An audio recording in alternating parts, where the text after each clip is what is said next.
जगाला शांतीचा संदेश देणारे महाकारुण तथागत सम्यक संबुद्ध भगवंतांनी निर्माण केलेला सद्धम्म प्रचार आणि प्रसार करणारा पूजनीय भिक्खू संघ यांना त्रिवार वंदन। प्रियदर्शी राजा सम्राट अशोक विश्वभूषण डॉक्टर बाबासाहेब आंबेडकर यांना अभिवादन। भगवान बुद्ध आणि त्यांचा धम्म तृतीय खंड भाग 3। धम्म म्हणजे काय, त्यामधील पाठ 6वा। कर्म हे जगातील नैतिक व्यवस्थेचा आधार आहे हे मानणे म्हणजे धम्म। कर्म हे जगातील नैतिक व्यवस्थेचा आधार आहे हे मानणे म्हणजे धम्म।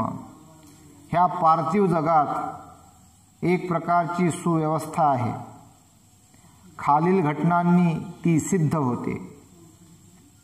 ह्या पार्थिव जगात एक प्रकारची सुव्यवस्था आहे, खालील घटनांनी ती सिद्ध होते। या जगाला पार्थिव म्हटलं गेलेलं आहे। आकाशातील ग्रहगोलांच्या चलन वलनात गतीत एक प्रकारची सुव्यवस्था आहे। ऋतुचक्रामध्येही सुव्यवस्था आहे।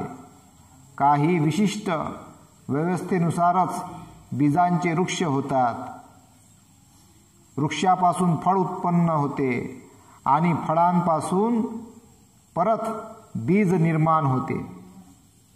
बौद्ध परिभाषेत या व्यवस्थेला नियम म्हणतात।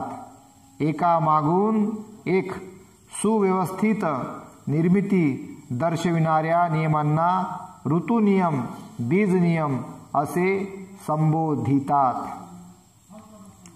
समाजामध्येही याच प्रकारचा नैतिक क्रम आहे। तो कसा उत्पन्न होतो, कसा राखला जातो? जे ईश्वरांच्या अस्तित्वावर विश्वास ठेवतात त्यांना या प्रश्नांचे उत्तर देणे कठीण नाही। त्याचे उत्तर सरळ आहे। ते म्हणतात, संसाराचा नैतिक क्रम हा ईश्वराच्या इच्छेचा परिणाम आहे। ईश्वराने संसार निर्माण केला आणि ईश्वर हाच या संसाराचा कर्ता धर्ता आहे। तोच भौतिक आणि नैतिक नियमांचा कर्ता आहे। त्यांच्या मते नैतिक नियम माणसाच्या भल्यासाठी असतात, कारण ते ईश्वरी आज्ञा स्वरूप आहेत। आपल्या निर्मात्या ईश्वराची आज्ञा पाळणे त्यांना क्रमप्राप्त आहे आणि ईश्वराच्या आज्ञेच्या परिपालनाने हा नैतिक क्रम चालू राहतो।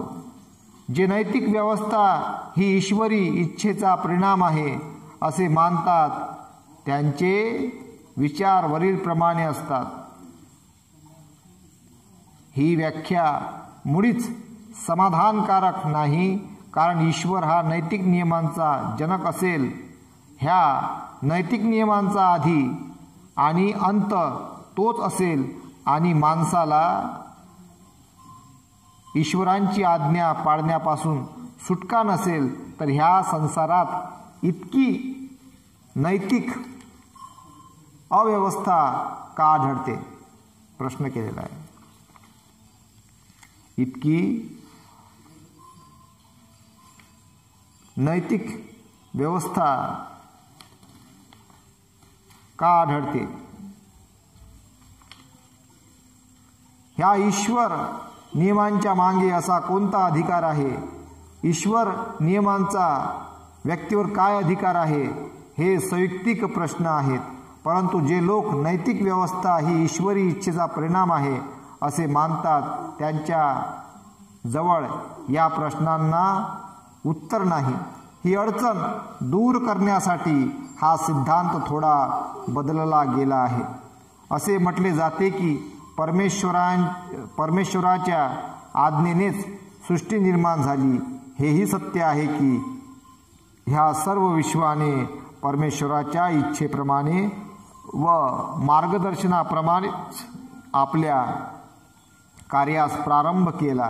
हेही खरे आहे की त्याने त्या सर्व विश्वाला एकदाच कायमची गतिशक्ती दिली आणि तीच त्या विश्वाच्या सर्व क्रियाशीलतेचे मूळ आहे. परंतु या उपरांत ईश्वराने सृष्टीला प्रारंभी जे नियम घालून दिले आहेत त्या नियमानुसार कार्य करण्याचे स्वातंत्र्य बहाल केले आहे.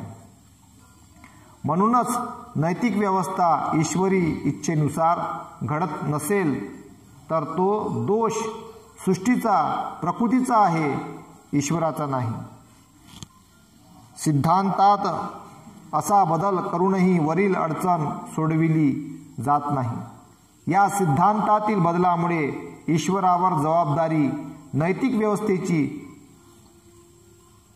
फक्त पडत नाही, परंतु प्रश्न उरतोच की ईश्वराने आपल्या नियमांचे परिपालन करण्याचे सृष्टीवर, प्रकृतीवर का सोपवावे? असल्या गैरहजर ईश्वराचा उपयोग काय? म्हणजे असं म्हटलं गेलेलं आहे त्यात का चांगलं झालं बा का ईश्वरानं केलं आणि वाईट झालं तर निसर्गानं केलं. म्हणून म्हटलं गेलेलं आहे नियमाचे परिपालन करण्याचे सृष्टीवर, प्रकृतीवर का सोपवावे? असल्या गैरहजर ईश्वराचा उपयोग काय? प्रश्न. सृष्टीत नैतिक कर्म कसा राखला जातो या प्रश्नाला भगवान बुद्धाने दिलेले उत्तर अगदी भिन्न आहे. तथागतांचे उत्तर सोपे आहे. ते असे नैतिक व्यवस्था ही ईश्वर सांभाळीत नसून ती कर्म नियमाप्रमाणे सांभाळली जाते. तथागत म्हणतात, भगवंत म्हणतात, तथागतांचे उत्तर सोपे आहे. ते असे म्हणतात नैतिक व्यवस्था ही ईश्वर सांभाळीत नसून ती पालीमध्ये कम्म म्हणतात आणि आपल्या ह्याच्यात म्हणतात मराठीमध्ये कर्म नियमाप्रमाणे सांभाळली जाते. सृष्टीची नैतिक व्यवस्था चांगली असेल अथवा वाईट असेल, परंतु भगवान बुद्धांच्या मते ती माणसावर सोपविलेली आहे, इतर कोणावर नाही. कर्म म्हणजे मनुष्याकडून केले जाते ते कार्य आणि विपाक म्हणजे त्याचा परिणाम. जर नैतिक व्यवस्था वाईट असेल तर त्याचे कारण मनुष्य अकुशल कर्म करतो हे आहे. नैतिक व्यवस्था चांगली असेल तर त्याचा अर्थ इतकाच की मनुष्य कुशल सत्कर्म करीत आहे. भगवान बुद्ध केवळ कर्मासंबंधीच बोलत नाहीत. ते ज्यांना कर्म नियम म्हणून ओळखतात त्या कर्माच्या नियमांचेही विवेचन करतात. कर्म नियमांचा बुद्ध प्रणीत अभिप्राय असा की ज्याप्रमाणे दिवसा मागून रात्र येते त्याप्रमाणेच कर्मा मागून त्याचा परिणाम येतो, हा एक नियम आहे. कुशल कर्मापासून होणारा लाभ प्रत्येक कुशल कर्म करणाऱ्याला मिळतो आणि अकुशल कर्माचा परिणाम कुणालाही टाळता येत नाही. म्हणून भगवान बुद्धाचा उपदेश असे कुशल कर्म करा म्हणजे मानवतेला चांगल्या नैतिक व्यवस्थेचा लाभ होईल. कारण कुशल कर्मानेच नैतिक व्यवस्था राखली जाते. अकुशल कर्म करू नका, कारण त्यामुळे नैतिक व्यवस्थेची हानी होते आणि मानवता दुखी होते. हे शक्य आहे की कर्म आणि कर्माचा होणारा परिणाम या दोहोंमध्ये काही कालांतर असते, असे बहुधा घडते. या दृष्टीने कर्माचे 3 विभाग करता येतात. पहिला दिठ्ठ धम्म वेदनीय कर्म, तात्काळ फल देणारे कर्म. दुसरं उपपज्य वेदनीय कर्म ज्याचा परिणाम फार कालांतराने होतो ते कर्म. 3. अपरापरीय वेदनीय कर्म. अपरापरीय वेदनीय कर्म, अनिश्चित काळाने फळ देणारे कर्म. कर्म हे कधी कधी अहोसी कर्म होऊ शकते. म्हणजे मनुष्य कुठलंही कर्म करत असेल, कुशल किंवा अकुशल, काही कर्माचे फळ लगेच मिळतात. मग ते कुशल असो की अकुशल असो. काही कर्माचे फळ मिळतात काही काळानंतर, आणि काही कर्माचे फळ मिळतात अनिश्चित काळानंतर. म्हणजे त्याचा काळ एक तर सुरुवातीला येऊ शकतो किंवा मध्यम काळात येऊ शकतो किंवा अंतिम काळात येऊ शकतो. म्हातारपणात म्हणते ना, म्हातारपणात मग एक कोणी म्हणतात, बापा किती जवानपणात म्हणते हे करे, अहंकार करे पैशाचा, आता पाय म्हणते भोगून राहिली, आता पाय म्हणते भोगून राहिला. हे प्रॅक्टिकल सांगा लागते मला, सगळ्याला लागू आहे. का सांगा लागते? कारण सुधारले पाहिजे. भगवंतांनी सगळ्यावर अनुकंपा केली, म्हणून आपण सगळे मरणधर्मी आहोत. आपण सर्व मरणधर्मी आहोत याची जाणीव असली पाहिजे. म्हणून कधीही कुठल्याही स्तराचा, आपल्या ताकदीचा, आपल्या श्रीमंतीचा, आपल्या वैभवाचा अहंकार बाळगता कामा नये. माणूस तिथं आपल्या कर्मावर त्यानं विश्वास ठेवला पाहिजे. कर्म चांगले केले पाहिजे, तेव्हाच तुम्हाला सद्गती लाभत असते, नाही तर मग भोगा लागते. मग कुशल कर्म असो की अकुशल कर्म असो, लगेच किंवा कालांतराने. म्हणून आपण कुशल कर्म केले पाहिजे. कर्म हे कधी कधी अहोसी कर्म होऊ शकते.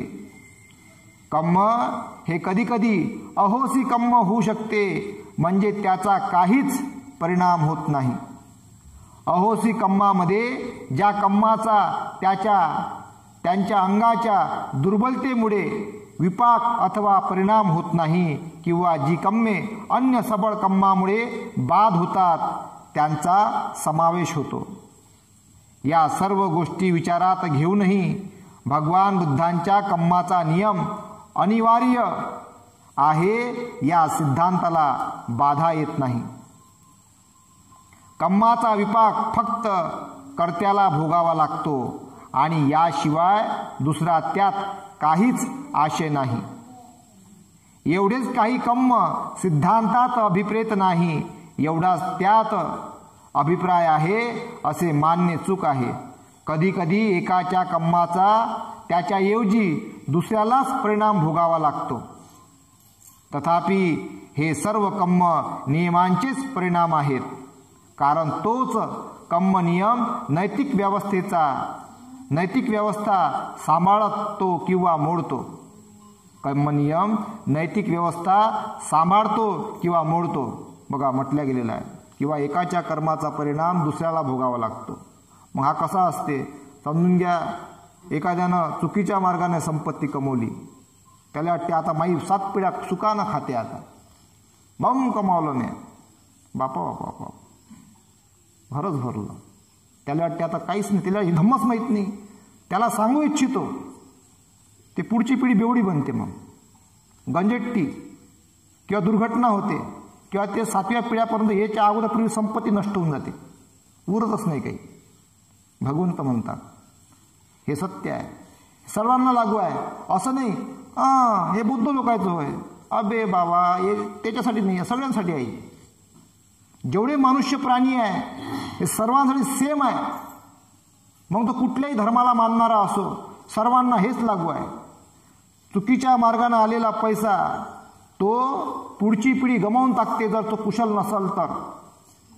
म्हणून धम्माच्या मार्गाने आलेला पैसा, धम्मामध्ये पकलेला पैसा तो कुशल मार्गाने असेल तरच ते 7 पिढ्यापर्यंत तो संपत्ती टिकून राहते. नाही इतिहास काळामध्ये पहा, खूप मोठे मोठे राजे महाराजे होऊन गेले, खूप मोठे मोठे राजे महाराजे होऊन गेले, सगळे नसता नाबूद झाले. त्यांच्या पिढ्या आता ढोर कष्ट करून राहिले, सगळं नष्ट झालं. राजे रास पाट सब सब सब खतम झालं.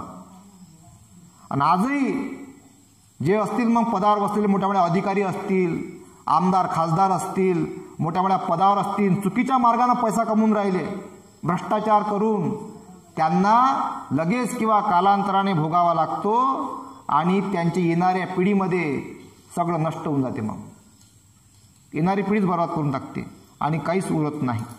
तर ही बाब कम्म विपाकाची सर्वांनी लक्षात घेतली पाहिजे. म्हणून म्हटलं गेलेलं आहे, कधी कधी एकाच्या कम्माचा त्याच्याऐवजी दुसऱ्याला परिणाम भोगावा लागतो, तथापि हे सर्व कम्म नियमाचेच परिणाम आहेत. कारण तोच कम्म नियम नैतिक व्यवस्था सांभाळतो किंवा मोडतो. व्यक्ती येतात जातात, पण विश्वाची नैतिक व्यवस्था कायम राहते. माणसं येतात जन्माला, माणसं जातात, पण विश्वाची नैतिक व्यवस्था कायम राहते आणि त्याप्रमाणेच ही व्यवस्था बनविणारा कम्म नियमही अप्रतिहत राहतो. याच कारणास्तव भगवान बुद्धाच्या धर्मामध्ये अन्य धर्मात ईश्वराला जे स्थान दिले आहे ते नीतीला प्राप्त झाले आहे. यास्तव विश्वातील नैतिक व्यवस्था कशी राखली जाते याला भगवान बुद्धाने दिलेले उत्तर इतके सरळ आणि निर्विवाद आहे. भगवान बुद्धांनी नीतीला फार महत्त्व दिलेलं आहे. नीती जशी अलग अलग नीती बनत असते, अर्थकारणाची नीती, समाजकारणाची नीती, धर्मकारणाची नीती, राजकारणाची नीती, अलग अलग नीती असते. या नीतीनुसार कोण कशा प्रकारचे कर्म करतो, कुशल किंवा अकुशल, त्याच्यानुसार त्याचं ते कर्म ठरलं जाते. म्हणून कुशल कर्माला भगवंतांनी अधिक महत्त्व दिलेलं आहे आणि अकुशलाचे परिणाम भोगावे लागतात. असे असूनही या उत्तराचा खरा अर्थ क्वचितच समजावून घेतला जातो. प्राय जवळजवळ नेहमीच त्याचा चुकीचा अर्थ लावला जातो, चुकीचा सांगितला जातो. प्रश्नाला उत्तर म्हणून भगवान बुद्धाने चुकीचा सांगितला जातो अथवा त्याची चुकीची व्याख्या केली जाते. नैतिक व्यवस्था कशी राखली जाते या प्रश्नाला उत्तर म्हणूनच भगवान बुद्धाने कर्म सिद्धांत मांडला. भगवान बुद्धाने कर्म सिद्धांत मांडला. या सत्याची फारच थोड्यांना जाणीव असते. कम्म सिद्धांत भगवान बुद्धांनी कर्म सिद्धांत मांडला. या सत्याची फारच थोड्यांना जाणीव असते. तथापि कम्म सिद्धांत मांडण्यात बुद्धाचा हाच हेतू होता. कम्म सिद्धांत मांडण्यात बुद्धांचा हाच हेतू होता. कम्म नियमांचा संबंध केवळ सर्वसाधारण नैतिक व्यवस्थेशी आहे. व्यक्तीच्या सद्भाग्याशी किंवा दुर्भाग्याशी त्याचा संबंध नाही. त्याचे प्रयोजन विश्वातील नैतिक व्यवस्था राखणे हे आहे. ह्या कारणास्तव कम्म नियम हा धम्माचे एक प्रमुख अंग आहे. बघा, कम्म नियम हा धम्माचे एक प्रमुख अंग आहे. आता कम्माचे परिणाम इतरांनाही भोगावे लागतात. कसे?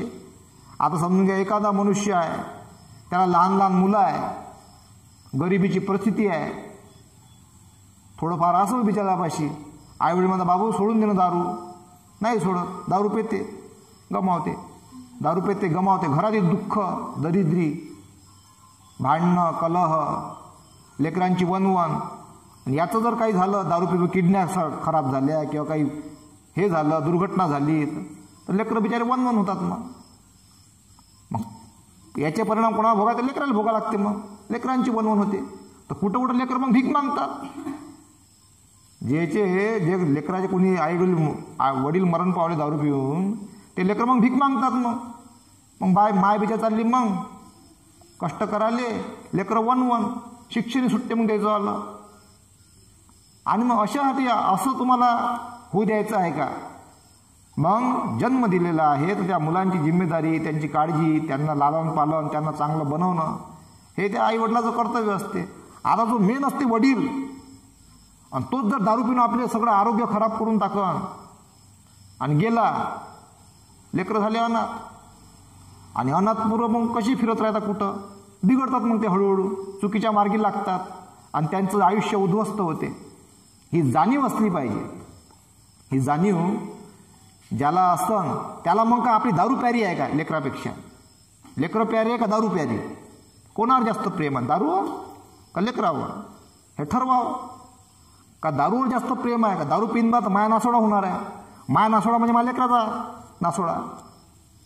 दारूवर ज्याचं जास्त प्रेम असन ज्याचं, त्यानं लग्नच नाही करावं. एकटा कुठेही राहा जंगलात, वाघ येऊन बिचारायला उचलून घेऊन चालला ते, एकटंच राहा.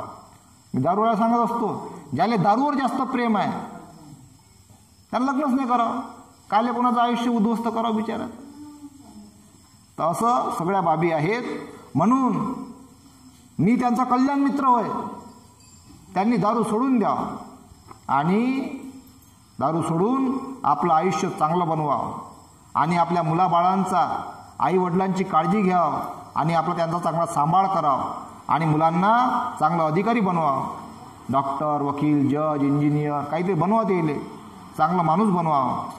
असं आपण जर प्रयत्न केला तर आपण चांगलं बनतो. म्हणून या कारणास्तव कम्मनियम हा धम्माचे एक प्रमुख अंग आहे. म्हणून धम्म महत्त्वाचा आहे. धम्म ज्यांच्यापाशी तो जगाचा सगळ्यात ताकदवर अधिकारी, म्हणून धम्म प्रत्येकाजवळ असला पाहिजे. त्यानंतर भाग 4 अधम्म म्हणजे काय? दैवी चमत्कृतीवर विश्वास ठेवणे म्हणजे अधम्म. दैवी चमत्कृतीवर विश्वास ठेवणे म्हणजे अधम्म. जेव्हा जेव्हा एखादी घटना घडते तेव्हा ती कशी घडते, त्याचे कारण काय आहे हे जाणण्याची मनुष्य मात्राला आवश्यकता वाटते. जेव्हा जेव्हा एखादी घटना घडते तेव्हा ती कशी घडते, त्याचे कारण काय आहे हे जाणण्याची मनुष्य मात्राला आवश्यकता वाटते. कधीकधी कारण व कार्य ही एकमेकांच्या इतकी जवळजवळ असतात की कार्याच्या कारणांचा पत्ता लागणे अवघड नसते. कार्याच्या कारणांचा पत्ता लागणे अवघड नसते, परंतु कधीकधी कार्य परिणाम हे कारणांपासून इतके दूर असते की तेथे कार्यकारणाचा शोध लागत नाही. ढोबळ दृष्टीने पाहता असे वाटते की या परिणामाला कारणच नव्हते. तेव्हा असा प्रश्न उत्पन्न होतो की ही घटना घडली कशी? अशा वेळी सर्वसामान्य उत्तर असे असते की ही घटना काहीतरी दैवी कारणाने म्हणजे चमत्काराने घडली असावी. भगवान बुद्धाच्या पूर्वजांनी ह्या प्रश्नाचे विविध प्रकारे उत्तर दिले आहे. पकूद कच्चान हा प्रत्येक घटनेला कारण असल्याचे मानित नसे. प्रत्येक घटनेला कारण असल्याचे मानित नसे, तो म्हणत असे घटना कारणाविना स्वतंत्रपणे घडत असतात. मक्खली घोषल मानित असे की घटनेला कारण असले पाहिजे, परंतु तो असा प्रचार करीत असे की ते कारण मानवी शक्ती बाहेर कुठेतरी प्रकृती, अनिवार्य आवश्यकता, वस्तू जातातील अंतर्गत नियम, पूर्वनियोजित दैव अशा सारख्या गोष्टीत तो शोधले पाहिजे. भगवान बुद्धाने अशा सिद्धांताचे खंडन केले. त्याचे म्हणणे असे की प्रत्येक घटनेला कारण असते. एवढेच नव्हे तर प्रत्येक कारण हेही मानवी अथवा प्राकृतिक कारणांचा परिणाम आहे. मानवी अथवा प्राकृतिक कारणांचा परिणाम आहे. काळ, प्रकृती, अनिवार्य, आवश्यकता इत्यादींना कोणत्याही घटनेचे कारण मानणे ह्याला त्याचा विरोध होता. जर काळ, प्रकृती, अनिवार्य, आवश्यकता हीच फक्त घटनेची एकमात्र कारणे असतील तर मग आमची स्थिती काय?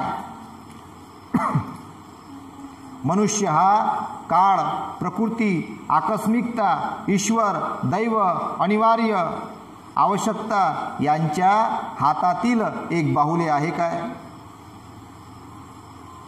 जर मनुष्य स्वतंत्र नाही तर माणसाच्या अस्तित्वाचे प्रयोजन काय? तो जर दैवी चमत्कृतीवर विश्वास ठेवू लागला तर त्याच्या बुद्धीचा उपयोग काय? प्रश्न. जर मनुष्य स्वतंत्र असेल तर प्रत्येक घटनेला मानवी प्राकृतिक कारण असले पाहिजे. कोणत्याही घटनेचा दैवी चमत्कृतीवर उगम असणे शक्य नाही. कदाचित हे संभवनीय आहे की घटनेचे वास्तविक कारण सापडत नसेल, परंतु जर तो बुद्धिमान असेल तर कधी तरी एके दिवशी ते त्याला सापडल्याशिवाय राहणार नाही. दैवी चमत्कृतीवादाचे खंडन करण्यात भगवान बुद्धाचे 3 पैलू होते. त्याचा पहिला हेतू माणसाला बुद्धिवादी बनविणे. पहा भगवान बुद्धाचं किती परखड मत होतं. दैवी चमत्कृतीवादाचे खंडन करण्यात भगवान बुद्धाचे 3 हेतू होते. त्यांचा पहिला हेतू माणसाला बुद्धिवादी बनवणे. त्यांचा दुसरा हेतू माणसाला स्वतंत्रतापूर्वक सत्याचा शोध लावण्यासाठी सिद्ध करणे. त्यांचा तिसरा हेतू ज्या भ्रामक समजुती माणसाची शोध करण्याची प्रवृत्ती मारतात त्यांचे उगमस्थानच नष्ट करणे. बघा, याला बुद्ध धम्माचा कम्म सिद्धांत अथवा हेतुवाद म्हणतात. म्हणजे जे भगवान बुद्धांचे खंडन केलं आहे त्याचंवालं माणसाला बुद्धिवादी बनवणं. आज जे जगामध्ये प्रगती झाली हे भगवान बुद्धांची देण आहे. का माणसाला भगवंतांनी बुद्धिवादी बनवलं, त्याला स्वतंत्रतापूर्वक सत्याचा शोध लावण्यासाठी सिद्ध केलं. तिसरा त्याच्या भ्रामक समजुती आहे त्या नष्ट केल्या. त्यांचा तिसरा हेतू भ्रामक समजुती माणसाची शोध करण्याची प्रवृत्ती मारतात त्याचे उगमस्थानच नष्ट करणे. नाही तर मग काही घटना घडली, शोधणे लागला, काहीतरी झालं बा, कोणतरी केलं एखाद्याने ईश्वरानं, असं मग माणूस पकडते. तर भगवंतांनी काय केलं, त्याला शोध लावा. म्हणजे आपण जर शोध लावण्यामध्ये असफल झालो म्हणजे आपली बुद्धिमत्ता कुठेतरी कमजोर झाली आहे. अधिक बुद्धी वाढवा, अधिक प्रयत्न करा, अधिक अभ्यास करा आणि संशोधन करा, तुम्हाला सत्य सापडेल, असा सिद्धांत भगवंतांनी मांडला. म्हणजे बुद्धी प्रामाण्यवादी व्हा, बुद्धीचा उपयोग करा, बुद्धीला अधिक प्रगल्भ बनवा, बुद्धीला अधिक तेज करा, असा सिद्धांत भगवंतांनी मांडला. म्हणून प्रत्येकानं आपली बुद्धीला तेज केलं पाहिजे. हा आजच्या जगाचा हेतू झालेला आहे. त्यानंतर पुढे यालाच बुद्ध धम्मात कम्म सिद्धांत अथवा हेतुवाद म्हणतात. हा हेतुवाद बुद्ध धम्माचा मुख्य सिद्धांत आहे. तो बुद्धिवादी शिकवतो आणि बुद्ध धम्म बुद्धिवादापेक्षा वेगळा नाही. याच कारणास्तव दैवी चमत्कृतीची पूजा अधम्म मानली जाते. दैवी चमत्कृतीची पूजा अधम्म मानली जाते. म्हणून तर भगवान बुद्धाला सगळेजण विरोध करतात. बुद्धाच्या सिद्धांताच्या विरोधामध्ये एवढे सगळे सुरू झाले आहे. लाखो लोक भगवान बुद्धाच्या विरोधामध्ये, लाखो करोडो. एकच भगवान बुद्ध सगळ्याला भारी पडून राहिले पुऱ्या जगात. एक बुद्ध, भगवान बुद्ध एकटे सगळ्या जगाला भारी पडून राहिले. का बा यानं सत्यच करून सांगितलं. लोकांना आम्ही मस्त गुरफडून ठेवलेलं होतं. भगवान बुद्ध आले, लोकांना सत्य सांगून दिलं. घाबरून राहिले भगवान बुद्ध आले. इतका महान धम्म भगवंतांनी सांगितलेला आहे. कारण तो तर्क वितर्क चिंतन शोध घेणं शिकवते, बुद्धी प्रामाण्यवादी होणं शिकवते. हा भगवान बुद्धाचा धम्म आहे. हा जगातला सगळ्यात ताकदवर धम्म आहे असा मी मानतो. आपल्याला मानावं का नाही मानावं हा आपण त्याचा शोध घेतला पाहिजे. त्यानंतर 2, ईश्वरावर विश्वास हे धम्माचे आवश्यक अंग नव्हे. ईश्वरावर विश्वास हे धम्माचे आवश्यक अंग नव्हे. हे जग कोणी निर्माण केले? प्रश्न हा एक सर्वसामान्य प्रश्न आहे. हे जग ईश्वराने निर्माण केले हे त्याला एक सर्वसामान्य उत्तर आहे. बघा, हे जग कोण निर्माण केलं बा? तर ईश्वरानं निर्माण केलं. सर्वसामान्य उत्तर आहे. ब्राह्मणीय योजनेत या ईश्वराला प्रजापती, ईश्वर, बाह्य, महाब्रह्म इत्यादी नावे आहेत. हा ईश्वर कोण आहे आणि तो कसा अस्तित्वात आला या प्रश्नाला तेथे उत्तर नाही. उत्तर आहे कोणापाशी? कसा अस्तित्वात आला बा? काही उत्तर नाही आहे.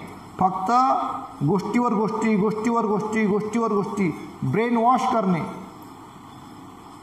जे लोक ईश्वरावर विश्वास ठेवतात ते त्यांचे वर्णन सर्वशक्तिमान, सर्वव्यापक आणि सर्वज्ञ असेच करतात. ईश्वराच्या ठिकाणी काही नैतिक गुण असल्याचेही सांगतात. असे म्हणतात की ईश्वर, शिव चांगल्या, कल्याणकारी, न्यायी आणि दयाळू आहे. भगवान बुद्धाने ईश्वराचा सृष्टिकर्ता म्हणून स्वीकार केला आहे काय, असा प्रश्न आहे. उत्तर आहे नाही. त्याने स्वीकार केलेला नाही. अशी अनेक कारणे आहेत की ज्यासाठी त्याने ईश्वराच्या अस्तित्वाचा सिद्धांत मान्य केला नाही. कोणीही ईश्वराला पाहिलेले नाही. लोक फक्त ईश्वरासंबंधी बोलतात. ईश्वर अज्ञात आणि अदृश्य आहे. कोणीही असे सिद्ध करू शकत नाही की ईश्वराने हे सर्व जग रचले. जग हे रचलेले नसून विकास पावलेले आहे. ईश्वरावर विश्वास ठेवण्यात काय लाभ आहे? काहीही लाभ नाही. भगवान बुद्ध म्हणतो की ईश्वराधीन धर्म हे कल्पनाश्रित धर्म आहेत. म्हणून ईश्वरावर आधारलेला धर्म हा काही उपयोगाचा नाही. त्याचा परिणाम म्हणून केवळ भ्रामक समजुती उत्पन्न होतात. भगवान बुद्धाने हा प्रश्न येथेच सोडलेला नाही. त्याने या प्रश्नाच्या विविध पैलूंचा विचार केला आहे. ज्या कारणास्तव त्याने ईश्वराच्या अस्तित्वाचा सिद्धांत अमान्य केला आहे ती अनेक आहेत. त्याने असा विचार मांडला आहे की ईश्वराच्या अस्तित्वाचा सिद्धांत हा सत्यावर आधारलेला नाही. बघा, सत्यावर आधारलेला नाही. हा विचार त्याने वासेट्ट आणि भारद्वाज या 2 ब्राह्मणांबरोबर केलेल्या संभाषणात स्पष्ट केलेला आहे. वासेट्ट आणि भारद्वाज या दोघांमध्ये मुक्तीचा सत्य मार्ग कोणता व असत्य मार्ग कोणता या संबंधी विवाद उत्पन्न झाला. या समयी तथागत आपल्या महान भिक्खू संघासमवेत कोशल जनपदामध्ये विहार करीत होते. तेथे मनसाकद नावाच्या ब्राह्मण गावी अचिरवती नदीच्या तटावरील एका आम्रवनात ते थांबले होते. वासेट्ट आणि भारद्वाज दोघेही मनसाकत गावात राहत असत. जेव्हा त्यांनी ऐकले की तथागत त्यांच्या गावी उतरले आहेत तेव्हा ते त्यांच्याकडे गेले आणि दोघांनीही तथागतांसमोर आपला दृष्टिकोन निवेदन केला. भारद्वाज म्हणाला, तरख्ख याने दाखविलेला मार्ग सरळ मार्ग आहे. तरुख्ख याने दाखविलेला मार्ग सरळ मार्ग आहे. त्यात सरळ मुक्तीचा मार्ग आहे आणि जो कोणी त्या मार्गाप्रमाणे वागतो त्याला तो मार्ग ब्रह्मसायुज्य मिळवून देतो. वासेट्ट बोलला, हे गौतम, पुष्कळ असे ब्राह्मण पुष्कळ असे मार्ग दाखवितात. हे गौतम, पुष्कळ असे ब्राह्मण पुष्कळ असे मार्ग दाखवितात. अर्धयू ब्राह्मण, तैत्तिरीय ब्राह्मण, कच्छोक ब्राह्मण, त्याचप्रमाणे भीहू वर्गीय ब्राह्मण हे प्रत्येकजण आपण दाखविलेल्या मार्गाने ब्रह्मसायुज्य मिळते असे म्हणतात, असे वासेट्ट बोलला. ज्या प्रकारे एखाद्या गावाला अथवा नगराला अनेक रस्ते असतात तरीही ते सर्व रस्ते त्या गावाला आणून पोचवितात, त्याप्रमाणे या ब्राह्मणांनी दाखविलेले मार्ग शेवटी ब्रह्मसायुज्याकडे नेतात. भगवान बुद्धाने त्याला विचारले, वासेट्ट, तुझे म्हणणे असे आहे काय की सर्वच मार्ग बरोबर आहेत? वासेट्ट बोलला, शमन गौतम, होय, हेच माझे म्हणणे आहे. पण वासेट्ट, या तीनही वेद जाणणाऱ्या ब्राह्मणांपैकी एकाने ब्रह्माचे साक्षात समोरासमोर दर्शन घेतले आहे काय? नाही गौतमा, नाही.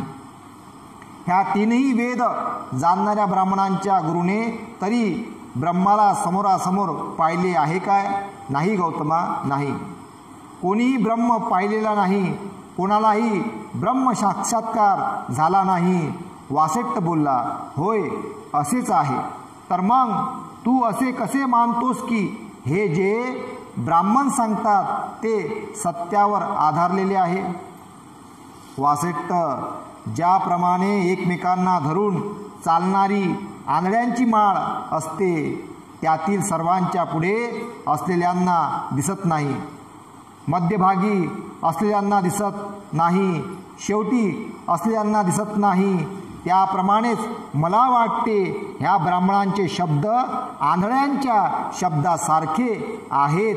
त्यांच्यापैकी पुढे असणाऱ्याला दिसत नाही, मध्यभागी असणाऱ्याला दिसत नाही, अगदी शेवटी असणाऱ्याला दिसत नाही. ह्या ब्राह्मणांचे शब्द उपहास्यास्पद आहेत. ते केवळ पोकळ व्यर्थ शब्द असून त्यात काही अर्थ नाही. वासेट्ट, ही गोष्ट कधीच न पाहिलेल्या एखाद्या स्त्रीवर प्रेम करणाऱ्या माणसासारखी नाही काय? तो तशीच आहे. हो, तशीच आहे, वासेट्टाने उत्तर दिले. वासेट्ट, मग मला सांग, जर लोकांनी तुला विचारले, मित्रा, ज्या अतिसुंदर स्त्रीवर तू इतके प्रेम करीत आहेस आणि जिची तू वाच्छा धरीत आहेस, ती आहे तरी कोण? ती क्षत्रिय जातीची आहे की ब्राह्मण जातीची आहे की वैश्य जातीची आहे की शूद्र जातीची आहे? सृष्टीचा तथाकथित निर्माता महाब्रह्म याच्या उत्पत्तीसंबंधी चर्चा करीत असताना तथागत भारद्वाज आणि वासेट्ट यांना उद्देशून म्हणाला, मित्रांनो, तो प्रथम जन्मास येणारा प्राणी म्हणतो, मी ब्रह्म आहे, महाब्रह्म आहे, विजेता आहे, अपराभूत आहे, सर्वद्रष्टा आहे, सर्वाधिकारी आहे, मालक आहे, निर्माता आहे, रचणारा आहे, मुख्य आहे, व्यवस्थापक आहे, मीच माझा स्वामी आहे. आणि जे आहेत आणि पुढे होणार आहेत त्यांचा मी जनक आहे. माझ्याचपासून हे सर्व प्राणी जन्मास आले आहेत. याचा अर्थ असा की जे आज आहेत आणि भविष्यकाळात होणारे आहेत त्यांचा ब्रह्म हा पिता आहे. तुझे म्हणणे असे आहे की पूज्य विजेता अपराभूत जे आहेत आणि होणारे आहेत त्यांचा जनक, ज्यांच्यामुळे सर्वांची उत्पत्ती झाली असा जो ब्रह्म तो स्थायी आहे, सतत राहणारा आहे, नित्य आहे, अपरिवर्तनशील आहे, तो अनंत काळ असाच राहणार आहे. तर मग त्या ब्रह्माने उत्पन्न केलेले आम्ही इहलोकी येऊन अस्थायी, अनित्य, परिवर्तनशील, अल्पजीवी, मरणधर्मी कसे झालो? प्रश्न. ह्या प्रश्नाला वासेट्टाजवळ उत्तर नव्हते. तथागतांचा तिसरा विचार हा ईश्वराच्या सर्व शक्तिमत्ते संबंधी होता. जर ईश्वर सर्व शक्तिमान आहे आणि सर्व सृष्टीचे तो बलवत्तर कारण आहे, तर त्यामुळे माणसाच्या मनात काहीही कार्य करण्याची स्वतःची अशी इच्छा असणे शक्य नाही. त्याला काही करण्याचीही आवश्यकता नाही. काही करण्याची त्याला इच्छा किंवा प्रयत्न करण्याचा संकल्पही स्फुरणार नाही. यामुळे मनुष्य प्राणी म्हणजे या जगातील कोणतेही कार्य ज्याला करावे लागत नाही असा एक निष्क्रिय प्राणी ठरेल. असे जर आहे तर ब्रह्म्याने माणसाला निर्माणच का केले? यालाही वासेट्टाजवळ उत्तर नव्हते. तथागतांचा चौथा विचार असा होता की जर ईश्वर शिवस्वरूप कल्याणकारी आहे तर माणसे खुनी, चोर, व्याभिचारी, खोटे बोलणारी, निंदक, बकवास करणारी, लोभी, द्वेषी, विकृत अशी का होतात? याचे कारण ईश्वरच असला पाहिजे. शिवस्वरूप ईश्वराच्या अस्तित्वात हे कसे शक्य आहे? तथागतांचा पाचवा विचार ईश्वराची सर्वज्ञता, न्यायीपणा, दयाळूपणा या संबंधात होता. जर कोणी महान सृष्टिकर्ता असेल आणि तो न्यायी व दयाळू असेल तर मग जगामध्ये इतका अन्याय का फैलावतो असा प्रश्न तथागतांनी केला. ते पुढे म्हणाले, ज्याला दृष्टी आहे त्याला सभोवार किळसवाने दृष्टीस पडेल. ब्रह्म आपली रचना का सुधारित नाही, जिला मर्यादा नाही, अशी त्याची शक्ती व्यापक असेल तर त्याचे हात कल्याण करण्यासाठी पुढे का सरसावत नाहीत? त्याने निर्माण केलेली सृष्टी दुःखोपभोगात का बुडालेली आहे? तो सर्वांना का सुख देत नाही? अफरातफरी, चोरी, अज्ञान का फैलावत राहते? असत्य सत्यावर का मात करते? सत्य आणि न्याय पराभूत का होतात? माझ्या मते अन्यायाला आश्रय देण्यासाठी जग निर्माण करणारा हा तुमचा ब्रह्मा परम अन्यायी ठरतो. सर्व प्राणीमात्रांना व्यापणारा तुमचा जो ईश्वर आहे, जो त्या प्राणीमात्रांना सुखी वा दुखी बनवितो, त्यांच्याकडून पाप अथवा पुण्य करवितो, तो ईश्वर स्वतः पापाने कलंकित आहे. एक तर मनुष्य त्या ईश्वराच्या इच्छेप्रमाणे वागत नसावा किंवा तो तरी न्यायी आणि चांगला नसावा, अथवा तो आंधळा असावा.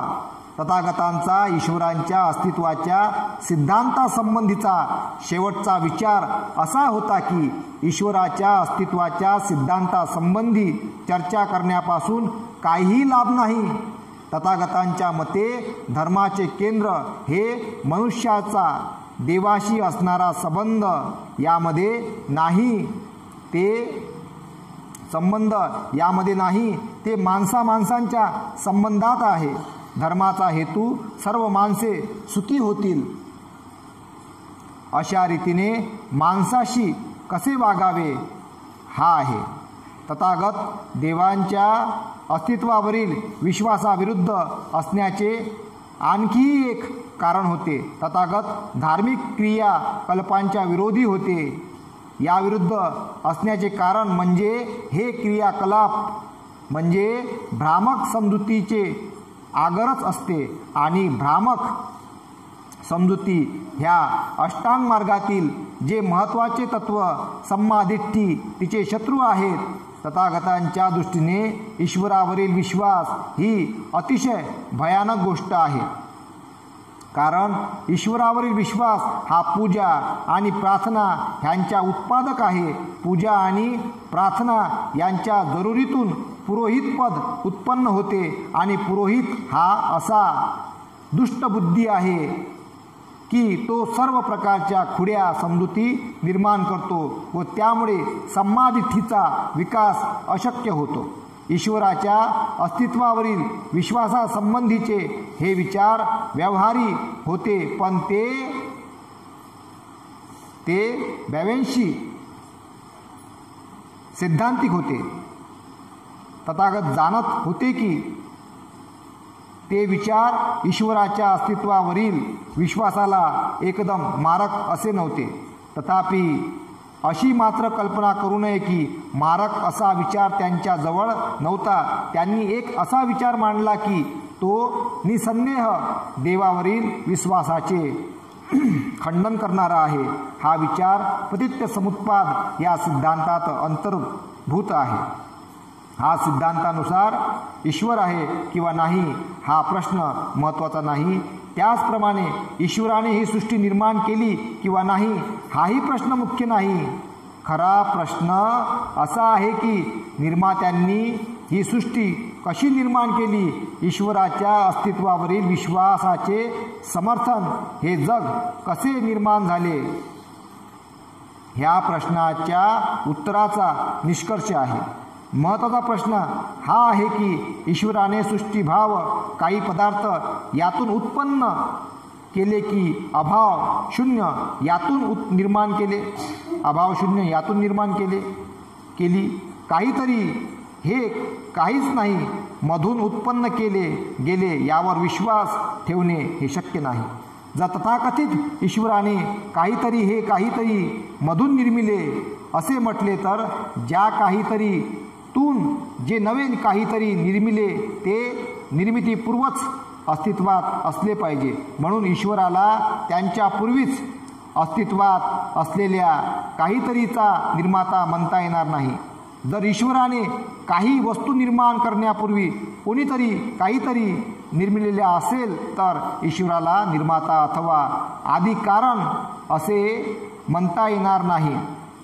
ईश्वराच्या अस्तित्वासंबंधीच्या विश्वासाविरुद्ध तथागतांचा शेवटचा असा निर्विवाद विचार होता. ईश्वर हा सर्व सृष्टीचा निर्माता आहे.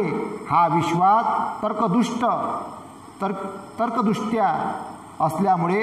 तर्कदुष्ट असल्यामुळे तो अधर्म आहे. तो विश्वास म्हणजे केवळ असत्यावरील विश्वास ठरतो. बघा, असत्य म्हटलं भगवंतांनी ईश्वरासंबंध. म्हणून पतित्य समुत्पाद अनुलोम आणि प्रतिलोम आहे. तो पतित्य समुत्पाद म्हणजे कार्यकारण भावाचा सिद्धांत समजणं फार आवश्यक आहे. तो आपण समजून घ्याल अशी मी आशा बाळगतो आणि इथेच थांबतो. साधू साधू साधू.